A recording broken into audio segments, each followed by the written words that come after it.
Hello, everyone. Welcome to the April 4th Coalition Show.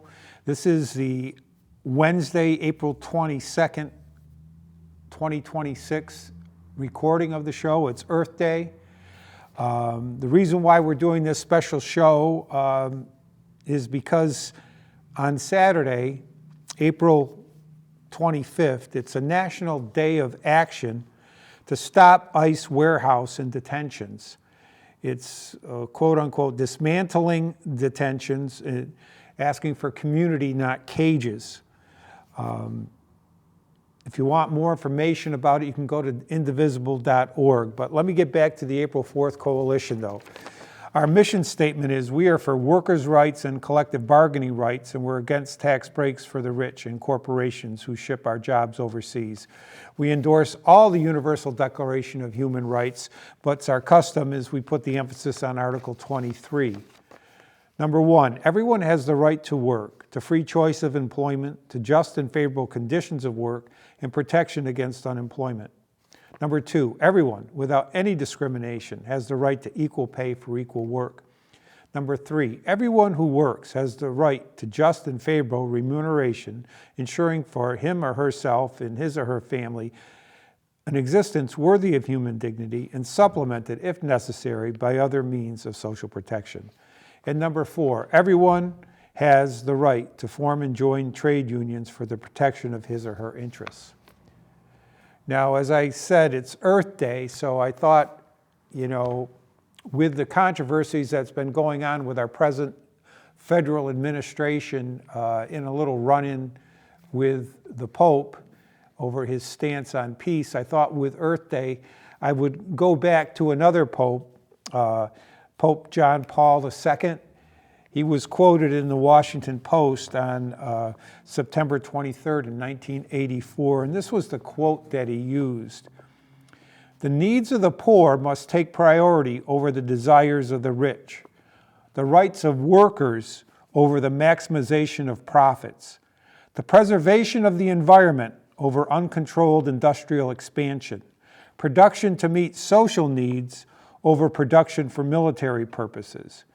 The poor people in the poor nations will judge those people who take these goods away from them, amassing to themselves the imperialistic monopoly of economic and political supremacy at the expense of others." So it seems like it's a long tradition for the popes to stand up in solidarity with the poor and against violence and war. So as we're talking about, dismantling detentions and community, not cages, and I quoted from Pope John Paul II. I just want to, when we're talking about immigrants, I just like to give some biblical references. I have a couple sheets of them, but one that stands out is from Leviticus 19, line 34. "You shall treat the alien who resides with you no different than the native born among you. Have the same love for him as you have for yourself, for you too were once aliens in the land of Egypt. I, the Lord, am your God." So, we should be treating these immigrants how we would want to be treated. And these detentions, detention camps, concentration camps, call them what you will, it's not what we want to do when we build that community that we're looking for. So I have a number of videos that I'd like to watch with you, and then I'll make some comments on them. But first of all, I wanted to go back to the Geneva Conventions and just see what the rules are for the laws of war, because it seems like we've declared war on immigrants in this country. So let's watch this video on the Geneva Conventions. Who is a prisoner of war? Prisoners of war are in most cases captured members of the enemy armed forces in an international armed conflict, that is a conflict between two or more states.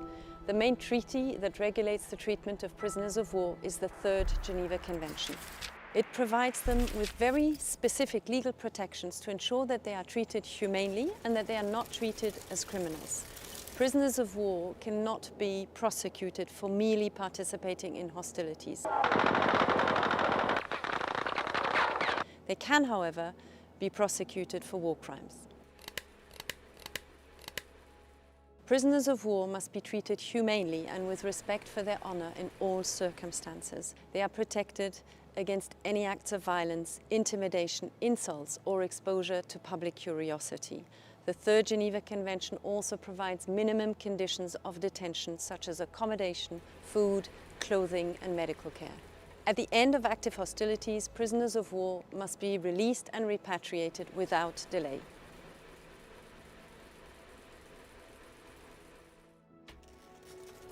How does international humanitarian law protect detained civilians?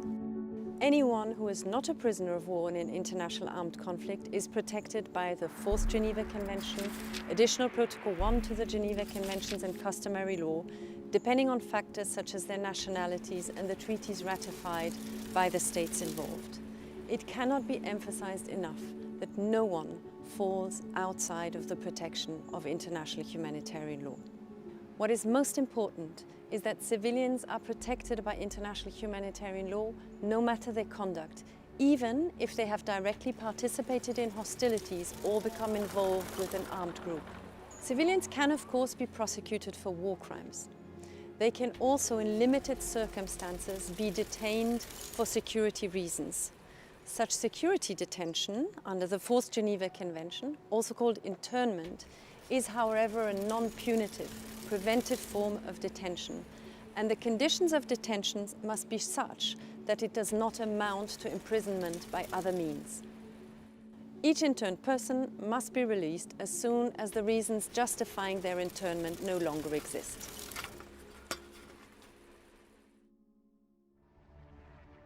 What is the ICRC's role in detention in international armed conflict? The primary responsibility to respect the rights of detainees falls on the states parties to the conflict. In addition, the Geneva Conventions require states to give the International Committee of the Red Cross access to all places where people deprived of their liberty might be held. According to the Geneva Conventions, ICRC delegates must be allowed to speak with all detainees without witnesses and to select freely the places of detentions that they wish to visit. This is key to ensuring that the treatment of those deprived of their liberty complies with the law. The ICRC may also undertake other humanitarian activities for the benefits of people deprived of their liberty. For instance, at the request of the parties, the ICRC can, as a neutral intermediary, facilitate the release and safe transfer of prisoners of war or detainees. However, this all depends on states giving us access to places where people are being held. Without access, we cannot do our humanitarian work.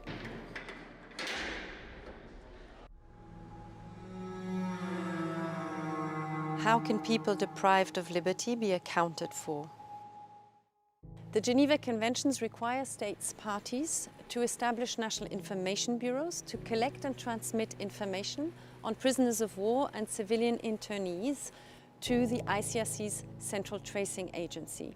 The system aims to provide information to their families and to prevent people from going missing by accounting for them.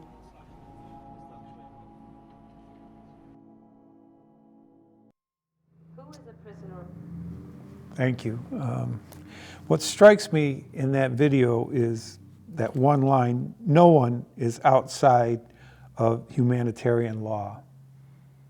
No one. And then it says access. People should, like the Red Cross, should have access in our internment camps that they have here. Our congressmen or women should be able to go in at any time without advance notice to meet with alone and talk to the people to see how they're being treated. I have a couple of videos that are about what's going on in the United States right now.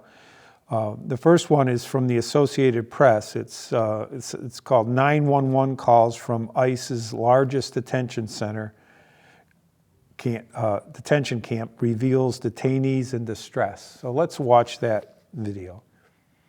What is the address to the emergency? We're at Camp Montana East ICE Detention Facility.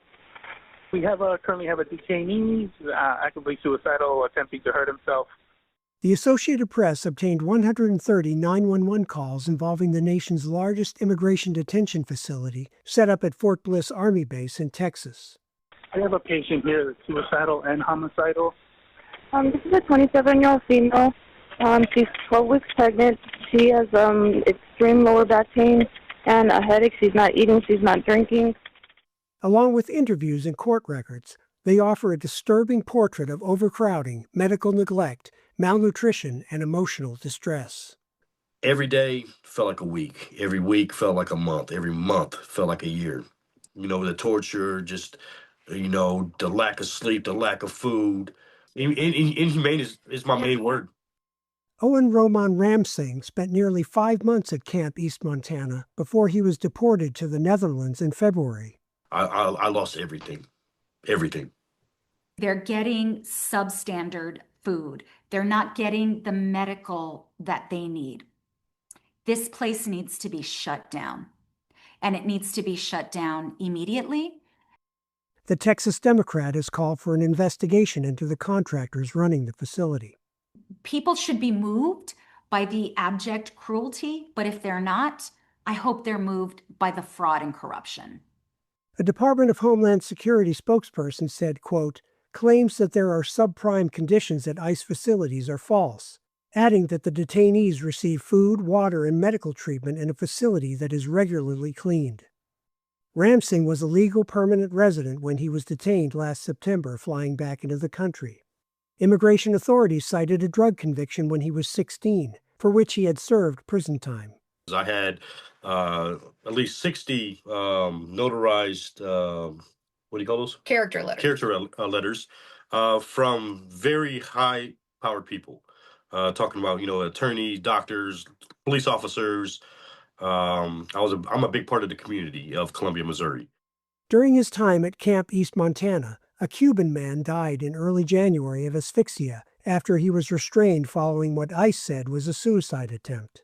Ramsing says he overheard a guard say that there was a $500 bet over whether the next suicide would occur by a certain date. And then I turned around and said, what the f-? Like, basically, you know, you're betting against me, like, basically, like, committing suicide? Every single one of us, with what we were dealing with inside there, it ran through all of our heads. You know, that the suicide is real. DHS called his account false and said the facility provides mental health treatment and tries to prevent suicide attempts. Meantime, Ramsing is living with his father in the Netherlands, separated from his wife and 3 children, figuring out where and how to rebuild his life. Yeah, that's a very unfortunate situation. And it's inhumane. You know, we want to build community. Here is a man who claims that he was very active in his community. He had the support of his neighbors, but was just picked up and shipped out of the country. I have another video that I want to show you from the New York Times opinion and New York Times newspaper. It's called Inside ICE Detention, Stripped, Shackled, and Starved. For my work visa in the immigration office, I was doing everything completely legally. I came to the US legally 11.5 years ago. I was granted asylum. Then I got a notice to appear in one of ICE's offices in June for what they called a routine check-in. We went to Cancun for vacation with my family. When we came back, got on the plane, they pulled me aside. I didn't understand why. They said, you need to reapply through the consulate and we need to send you back to Canada. And in my head, I thought that meant, okay, I'm just getting on a plane and going home. I was never concerned. I had a green card. I traveled multiple times before out of the country. I was sitting there looking for flights to go home and I was taken. They were like, we have to detain you. I was under arrest. With no explanation. It felt like I had been kidnapped. You're kidnapping me. They said they are detaining and deporting people who are here illegally and criminals. I was never in the country illegally. I did not come here It illegally. was legal from day one.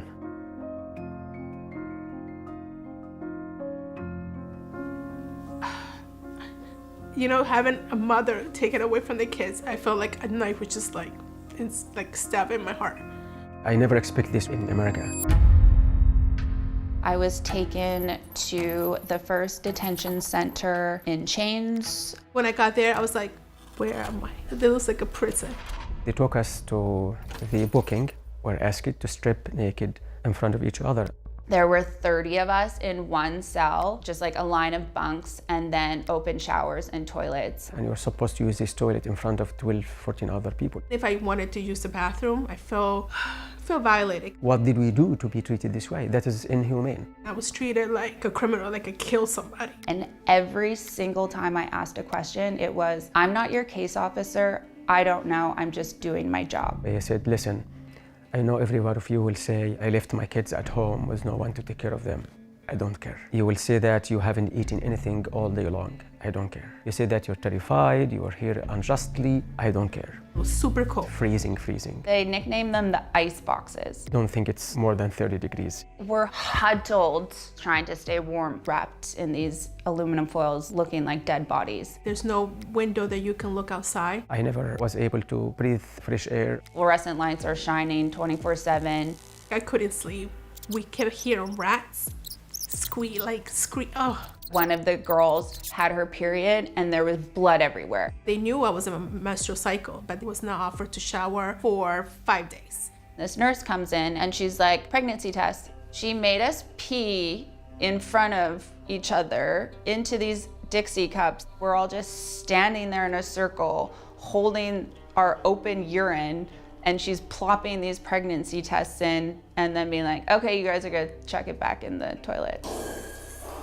The food was horrible. It was disgusting. I ended up getting very sick. I lost a lot of my weight, 20 pounds. My body was really starting to shut down. I felt like, oh my goodness, am I gonna die here? I worked as a journalist in Egypt and I was persecuted and detained and tortured. My experience at the Butler County Jail was more traumatizing than my detention in Egypt. I got woken up in the middle of the night and they're like, Jasmine, you're leaving. I jumped up, I'm like, I'm going home. And they're like, we're being transferred. She said, we're gonna transfer you to Maine. I was like, Maine? You're going to Arizona. I'm like, why am I going to Arizona? I begged every single guard for help.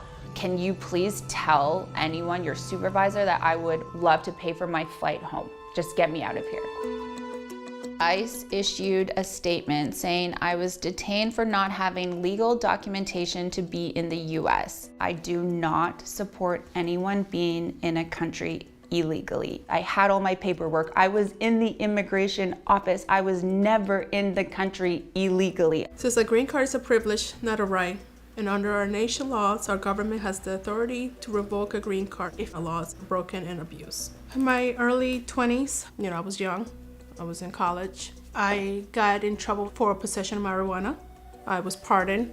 It was dismissed. It's been years, and I have renewed my green card twice. Never had an issue with immigration. USCIS obtained evidence that indicated you provided material support to a Tier 3 terrorist organization. I volunteered with a nonprofit that took care of orphans and poor and sick people in Egypt. So basically, they tried to link this nonprofit, which is the most reputable, respected nonprofit, to a Tier 3 undesignated terrorist organization. This is how they framed it. I don't feel like this was a mistake. I feel like this was on purpose. That is not a rare case. This is systematic. They are just grabbing anyone that they can. They're trying to find ways to deport as many people, even if these people were here legally.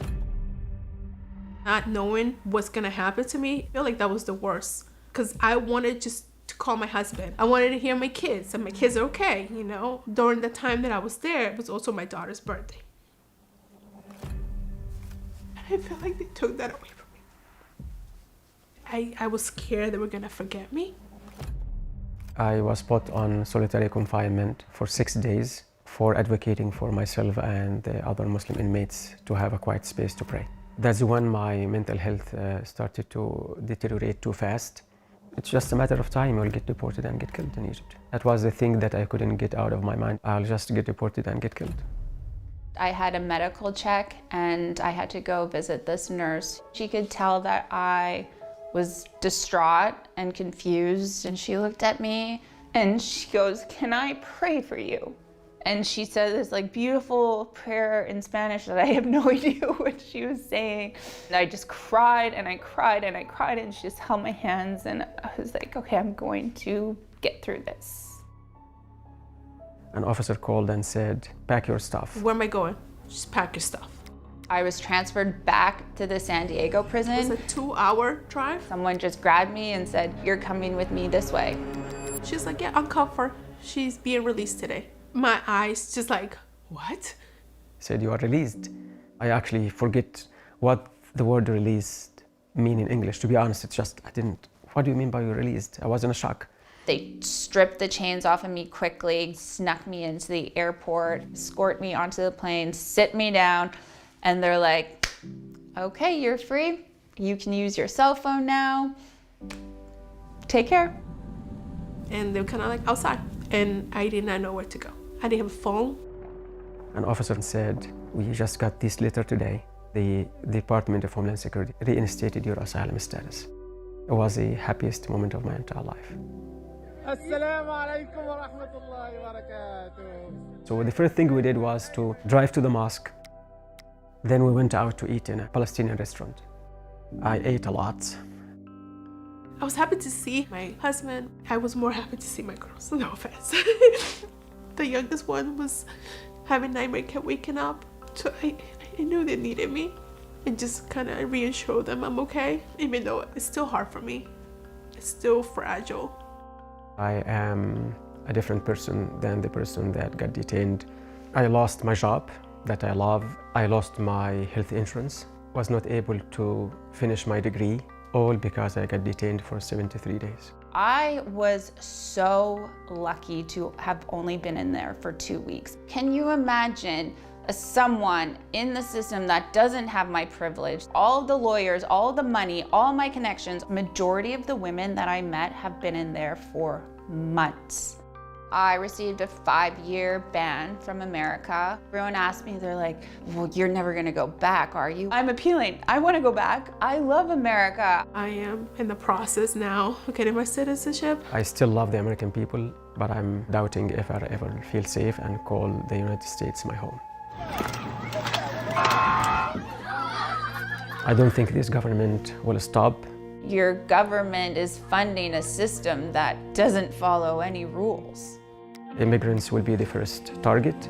After that, they will target any opposition. Violating due process this time means they will violate it again and again and again.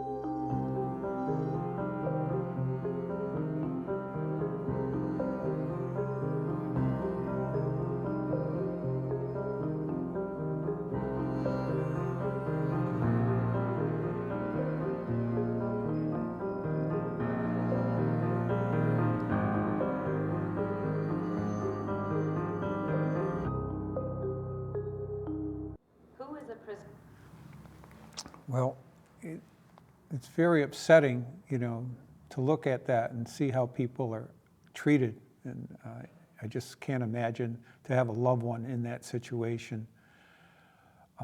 If you want to take action, you can go to indivisible.org, and there's an action plan there. This Saturday at 1:15, from 1:15 to 2:15, there's a standout in front of City Hall in North Adams that is part of the action of Community Not Cages. You can go down there, participate nonviolently, Don't get in any discussions or arguments with people that might be disagreeing with you. It's just a nonviolent day of action to show your support. There's legislation in the Massachusetts in the Massachusetts legislature. You can go to the Greylock Together website under Immigrant Action, and you can look to all the different items that you can do to advocate for immigrants within that website, and also contact other people who are in support of immigrants' rights and see what you can do, be part of a network. There's online training, there's guidelines for bystanders that you can get. You can get Know Your Rights training online. There's a lot of things that you can do, but we have to stay positive. And we're the April 4th Coalition, and we took that date because April 4th was the day that Martin Luther King was violently assassinated, a man who stood for nonviolence. And one of the books that he left us was Where Do We Go From Here? Chaos or community. So it made me look online to see if I could come with a video that more or less talked about that book, and I did come up with a short video. So let's look at that Martin Luther King's question, chaos or community. Today I wanted to take just a few minutes to honor Dr. Martin Luther King Jr. Throughout Dr. King's life, he often spoke about many issues that still affect us to this very day. And in the year leading up to his death, King left us with a book and a question that's as prescient today as it ever was. A challenge of sorts. And the question he presents us is this: where do we go from here? While King's life is tragically behind us, his words and his ideas remain forever in front of us. A beacon and an olive branch for anyone who feels called to move forward. Offering us something not only to strive for, but also to hold as a compass in our hearts. To guard ourselves from bitterness, we need the vision to see, in this generation's ordeals, the opportunity to transfigure both ourselves and American society. So what are those opportunities? The people and places that offer us a chance to strengthen that sense of community and move steadily away from the chaos of confusion that forever threatens that dream. For this, I'll turn to another prophet of peace, the late great Fred Rogers. Rogers once famously said that during a tragedy, to look for the helpers. And he was right. He knew that if we set our gaze on those helping, those courageously and caringly moving towards those in need, then we can't help but also move and be moved in that direction as well. But Dr. King also knew one thing that stood above them all. He knew that the real opportunities we seek to create that culture of connection lie not in others, but in ourselves, in the choices and decisions we make every day. And he knew and demonstrated with his life that they were strengthened not by looking for helpers, but by becoming them. The answer to the question, chaos or community, lies within ourselves, in whether we choose to help or to harm, to become compassionate or condescending, to choose to listen and learn or to silence one another, and therefore remain ignorant to the true wants and needs of our brothers and sisters. King's dream of transformation didn't begin out there on the mall in Washington, or even in the streets. It has always lived in our hearts, in our human capacity for faith and for love. That our path to peace or persecution is ultimately decided before we even set foot out the door, before a single action is taken or a word spoken. And yes, for any true transformation, there must be a disruption of sorts, or a challenge to the status quo. But King urged that challenge to be a disruption of the disconnect, to the status quo of fear and fallacy that has poisoned our hearts, and to challenge it with its opposite, love and connection. So with that, I'll leave you with one more King quote, an offering for all of us right now who may find ourselves distrustful of others or disillusioned by our current state of society. Let us be those creative dissenters who will call our beloved nation to a higher destiny, to a new plateau of compassion, to a more noble expression of humanness. Creative, compassionate, noble, with love and connection in our hearts. These are ideas and ideals worth striving for, values and a vision that can move us forward together and hopefully lead us one step closer to that dream. Not just the dream of Dr. King, but the one that millions of us hold still to this very day. And remember that the choice between chaos or community is yours to make every moment of every day. Have a great day. I'll see you again tomorrow for another 3 minutes of the light.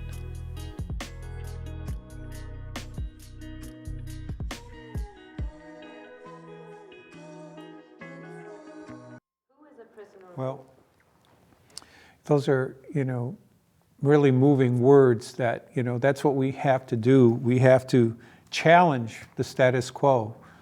As much as we want to ignore it or don't want to see it as part of our lives, there's people who are living in fear right in our community. They're afraid to go to church, they're afraid to go to school, they're afraid to go out and shop. They're afraid that they are going to be deported or put into a detention center. So we have to challenge that. We have to make this a more compassionate community. And so if you want to stop by on Saturday at 12:15, at 1:15, from 1:15 to 2:15 in front of City Hall, or if you want to go to like a Greylock Together meeting or go to their website and see how you can get involved. There's other organizations, the food pantries, the homeless shelters, the Berkshire Food Project. Try to build a more compassionate community. We have a very compassionate community, but we need to expand upon it. And so I just, one of the reasons why we started the April 4th Coalition was out of a national day of action, just like this Saturday is a national day of action against community, not cages. It was back in 2011. It was, we were standing in solidarity with the workers in Wisconsin. And the title of or one of the main themes was, "We are one," because we were standing in solidarity with those workers that were losing their collective bargaining rights. Just like on Saturday, we're going to stand in solidarity with our immigrant neighbors. So, we are one. I'd like to go to Playing for Change. They have done a version of Bob Marley's One Love, and I'd like to play that right now.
Let's get together.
Singing this song. One love, one heart. Let's get together and feel alright. Let's get together and feel alright. Let's join together, fight this holy Armageddon.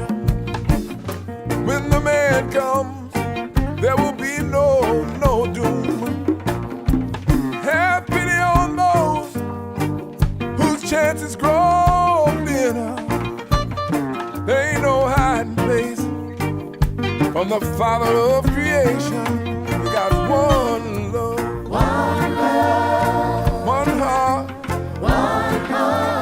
So let's get together and feel alright. One love, one heart. Let's get together and feel alright.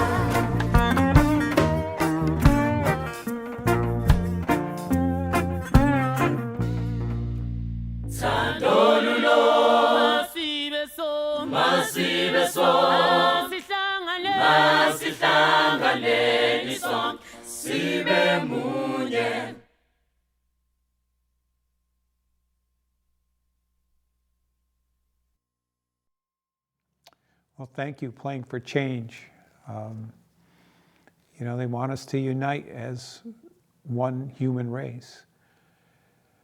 But we're stuck in this situation right now, but that doesn't mean it's going to remain this way. We're going to move forward. This isn't the way it's always going to be. And Playing for Change has another song that I've always liked by Steve Miller, and it's called Fly Like an Eagle. And so let's listen to that song.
Get enough to eat.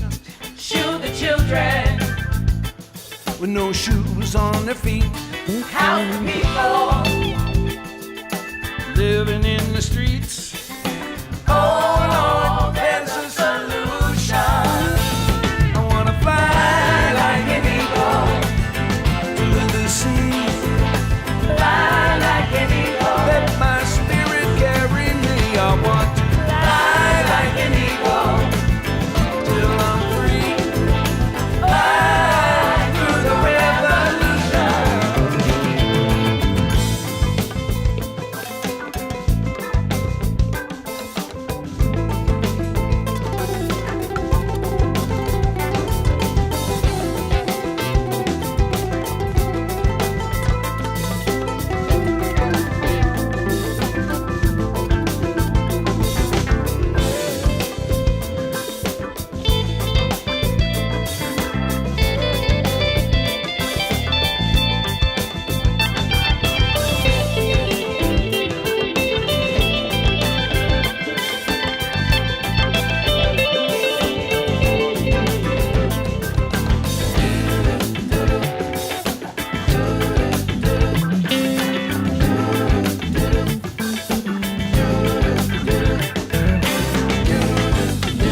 wanna send a message to every boy and girl. I wanna send a message about the world. Got to build it up, stop tearing it down. We got to build it up, make the world turn around.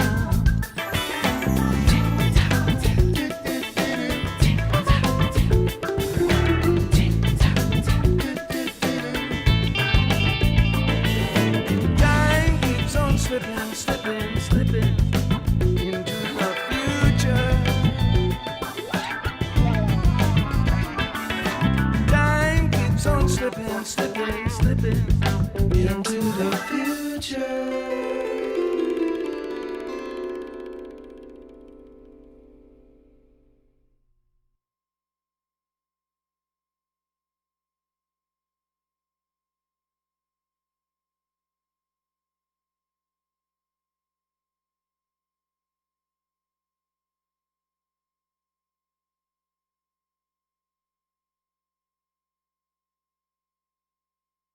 Thank you, Playing for Change, and let's build it up. Let's build up our compassion for each other, and let's choose community, not chaos, not cages.